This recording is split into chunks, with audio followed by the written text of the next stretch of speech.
You can not fake it, you can not fake anything in your interview. तो इसलिए better होगा कि जो आप एक्चुअल में जिस चीज के बारे में पता है या एक्चुअल में जो चीज आपको अच्छी लगती है वो आप करें।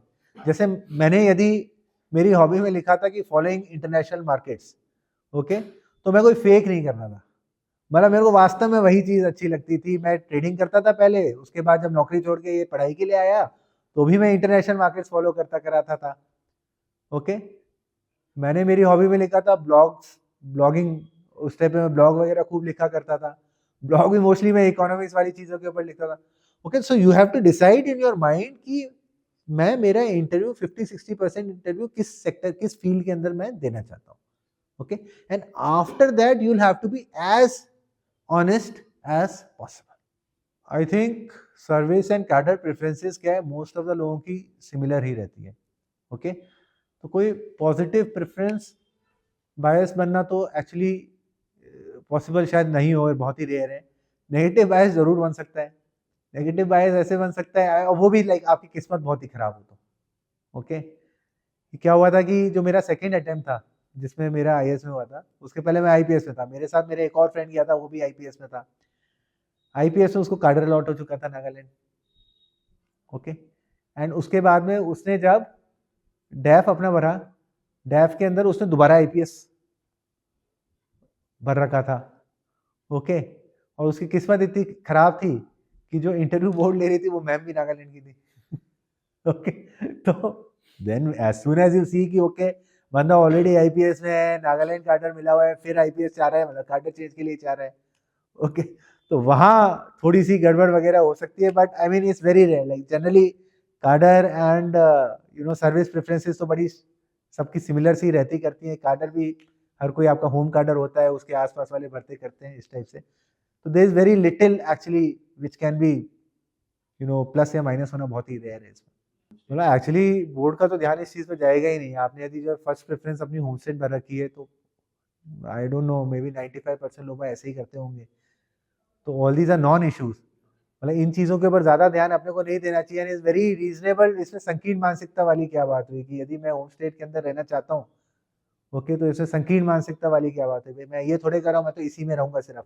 ऐसा थोड़े होम स्टेट बनने के बाद में बाकी सारे खाली छोड़ दिए। यदि बाकी सारे खाली छोड़ूं तो समझ में आता है कि यार इधर होम और या फिर कहीं भी करो।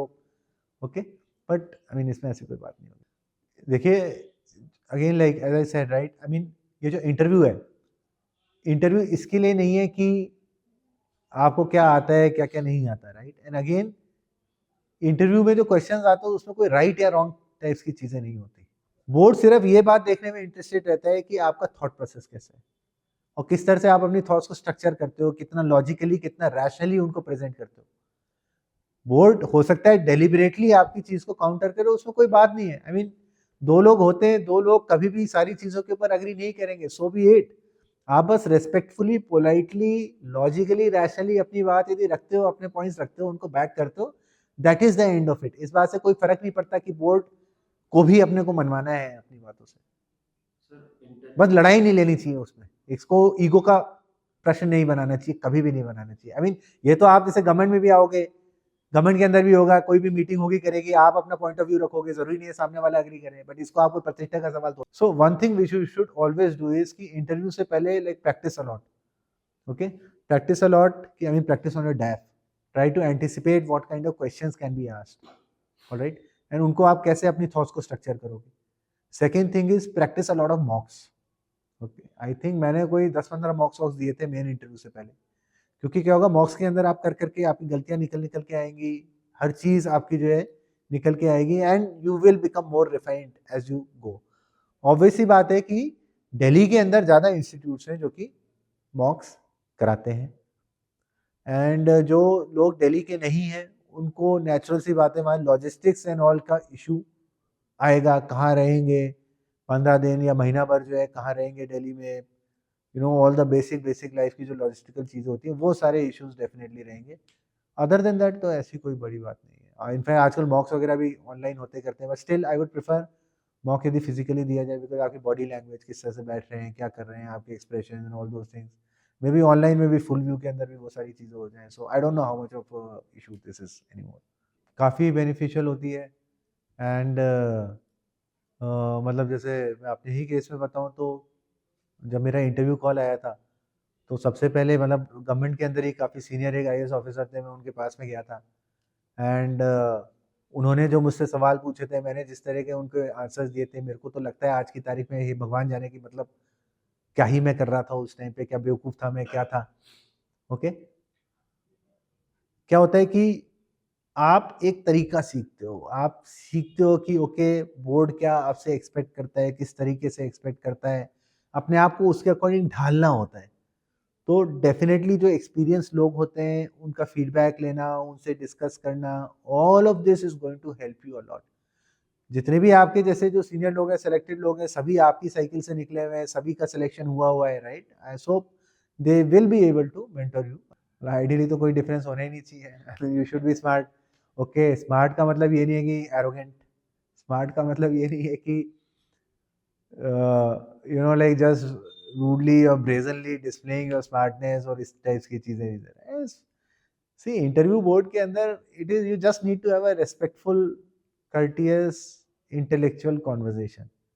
आप इंटरव्यू को उसी तरीके से लें, आपकी स्मार्टनेस आपके आंसर्स में दिखनी चाहिए, किस तरह से आप थॉट्स को अपने लॉजिकली स्ट्रक्चर कर रहे हो, अपनी बातों को रख रहे हो। ओके, उन चीज़ों में आपकी स्मार्टनेस दिखनी चाहिए और आइडियली कोई डिलेमा नहीं होना चाहिए। Again like you should be honest.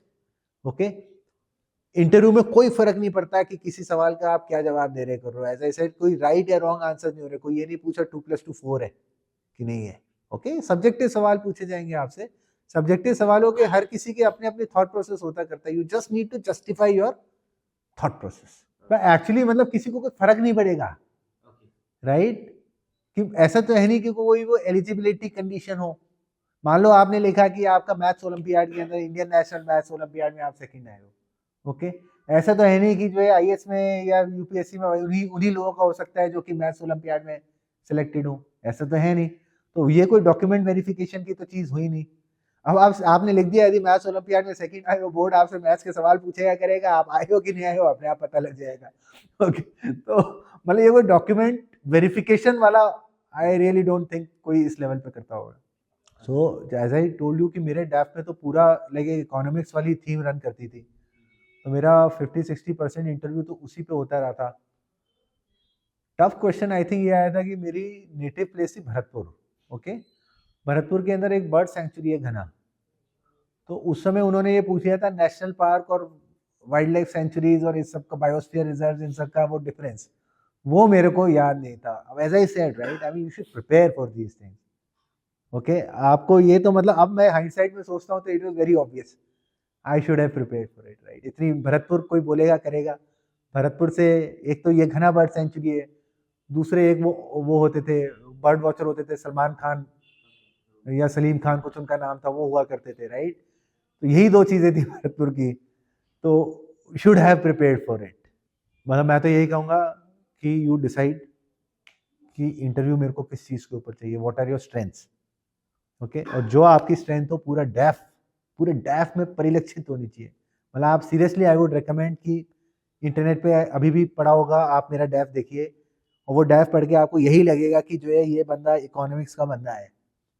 Okay, तो मतलब आप आपकी स्ट्रेंथ ढूंढो, आप ढूंढो कि मैं क्या चाहता हूँ कि बोर्ड मुझसे किस फील्ड के अंदर सवाल पूछे, और वो चीजें आपके डेफ पे कंटिन्यूसली लिखो, एक जगह नहीं, दो जगह नहीं, तीन चार, जहां पॉसिबल है आप डेफ को उसी डायरेक्शन में मोड़ो, तब आपका इंटरव्यू थोड़ा सा स्ट्रक्चर चले। तो इसमें तो देखो यही होता है कि see all of us will know some answer, है ना? our answers might be different but all of us will know some answers and all of us deep down will have certain justification, certain rationale for that decision। तो आपको just उसी को बोलना करना होता है। आई मीन अब जैसे आपने कहा कि एनजीओ में मैं हूँ और वहीं पोस्टिंग आ गई, या फिर जो है जैसे मेरे पेरेंट्स वहीं है वहीं पोस्टिंग आ गई, तो इससे क्या फर्क पड़ता है? क्योंकि ultimately ethically you know what is right and wrong. Okay, जो चीज़ सही है वो चीज़ सही है, जो चीज़ गलत है वो चीज़ गलत है। इसमें इस बात से फर्क नहीं पड़ेगा करेगा। मतलब क्या होगा, जैसे आपके कोई भी close near and dear one आपसे कोई ऐसी बात कहता है कि जो कि ठीक नहीं है, जो कि प्रॉपर नहीं है, आप उनको पोलाइटली समझा दो, इस वजह से मैं नहीं कर पाऊंगा, so be it. And nobody minds actually, I mean everybody understand. कुछ नहीं, आपने रियलाइज किया गलती की है तो जस्ट हम्बली एक्सेप्ट कि मैंने गलती की है, दैट इज इट। मतलब ये सारी बातों को लेके कोई खींचता वीचता नहीं है। आप एरर हो गई, आप एक्सेप्ट कर लो and move on. Be honest, आपके गैप है, मतलब आप फेल हुए थे, ये हुआ था वो हुआ था, बी ऑनेस्ट। मतलब मेरे खुद के ही एकेडमिक्स के अंदर इतना लॉस था कि आईआईटी के अंदर जाने के बाद में मैं तो खूब फेल होता रहता था, मेरी डिग्री एक्सटेंड हो गई थी। ओके, तो there was a glaring gap, glaring hole, glaring low. But ठीक है, जस्ट एक्सेप्ट इट कि हाँ ये हुआ था मेरे साथ में, इसलिए हुआ था कि I was like arrogant at that time, मैंने मेहनत करना छोड़ दिया था।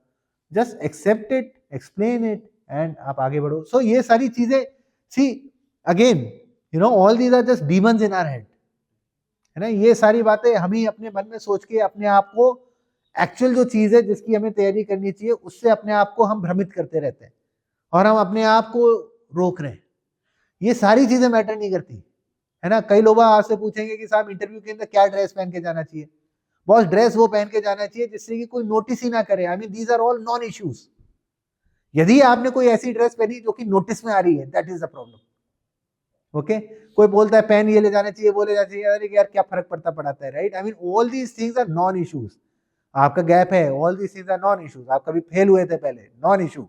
फेल हुए थे तो क्या फर्क पड़ता है। अभी तो आप जो, यदि आपके कैपेबिलिटी नहीं होती तो बोर्ड के सामने नहीं बैठे होते। ओके, तो ये सारी की सारी चीजें, द मोमेंट आप मेंस क्लियर करके बोर्ड के अंदर पहुंचे हो, lot of things are already ticked. बाकी सारी चीजें नॉन इशू है जिनको हमें इशू नहीं बनने देना है। हमें फोकस करना चाहिए कि next 25, 30, 35 minutes how can I have a meaningful intellectual conversation with this board, और अपना पूरा इंटरव्यू उसी डायरेक्शन के अंदर हमारे को। ऐसी कोई मास्टर लिस्ट ऑफ हॉबीज तो टाइप्स की है नहीं। देखो, डिफिकल्ट क्वेश्चन वही होगा जिसके लिए आप प्रिपेयर नहीं हो। हॉबी चाहे आप कुछ भी लिखो, आप डैफ के अंदर कुछ भी कहीं भी लिख रहे कर रहे हो, उस चीज को आपको प्रिपेयर करना चाहिए। If you are not prepared तो वो सवाल डिफिकल्ट होगा, राइट। तो I mean there is no master list of hobby जो कि आसान हॉबी हो, there is no master list of hobbies जो कि डिफिकल्ट हॉबीज हो, है ना। ऐसे ही ये ऑप्शनल के बारे में होता है कि ये आसान ऑप्शनल है, डिफिकल्ट ऑप्शनल है। ये सब जो है वो भ्रमित करने वाली चीज है। जो ऑप्शनल आपको अच्छे से आता है, जो अच्छे से प्रिपेयर कर सको, वो आसान ऑप्शनल है। जो ऑप्शनल आपको नहीं आता या आप जो अच्छे से नहीं प्रिपेयर कर सको, वो मुश्किल ऑप्शनल है। आपके लिए जो आसान होगा मेरे लिए मुश्किल है, मेरे लिए जो आसान होगा आपके लिए मुश्किल है। So all these are very personal things. Hobbies भी जो आपको आती करती है, जो आप ढंग से प्रिपेयर कर सको, वो आप जो है आपकी हॉबी आप प्रिपेयर नहीं करोगे। आज जैसे मैं मान लो मेरे को जो है जैसे रनिंग अच्छी लगती है, मेरे को क्रिकेट अच्छा लगता है, if I don't prepare for it तो भले ही मैं जो है 20 साल से वो चीज कर रहा हूँ, वो भी डिफिकल्ट हो जाएगी। तो डेफिनेटली जैसे मैंने कहा ना कि आप यदि बहुत सारी चीजें चित्रा दोगे अपने डैफ के अंदर, बोर्ड को कोई एक कंसिस्टेंट थीम नहीं मिल पाएगी। तो बोर्ड आपसे कहीं इधर उधर से 2-4 सवाल पूछने के बाद फिर फैक्चुअल सवाल पूछने लग जाएगा। ओके, फैक्चुअल सवाल पूछने लग जाएगा, फलाना ढिमाका कॉन्स्टिट्यूशनल अमेंडमेंट में क्या हुआ था, ऑलराइट, या और कोई चीज ऐसे रैंडमली पूछने करने लग जाएगा, क्योंकि आपको मटेरियल देना है बोर्ड को कि मुझसे इस तरह के सवाल पूछो। अब आप ही मटेरियल नहीं दोगे तो क्या करेगा बोर्ड, 25 मिनट तो निकालने ही निकालने।